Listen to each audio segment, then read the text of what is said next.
Sa nagtapos na pagpupulong kasama ang mga gobernador at Asia Infrastructure Investment Bank, nais raw ni Finance Secretary Benjamin Diokno na magkaroon ng panibagong finance solution para sa mga napag-usapang bagong resolusyon sa infrastruktura ng bansa. Si Ashley Lupena para sa detalye ng report.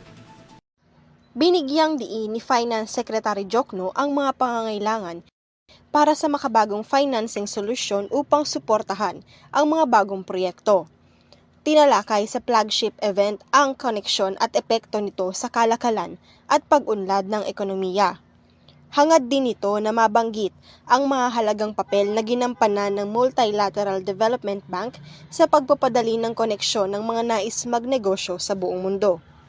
Nagmula ang datos mula sa taong 2001 hanggang 2015 kung kailan gumamit lamang ang Pilipinas ng 2% ng Gross Domestic Product o GDP para sa infrastruktura.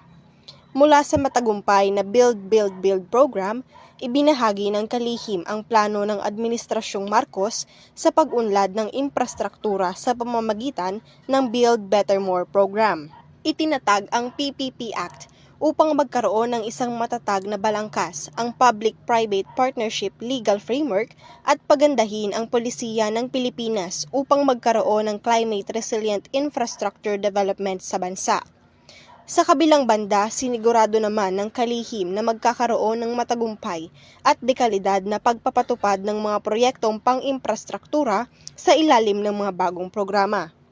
Para sa Your TV News, Ashley Ann Lupena, sumasaludo sa bawat Pilipino.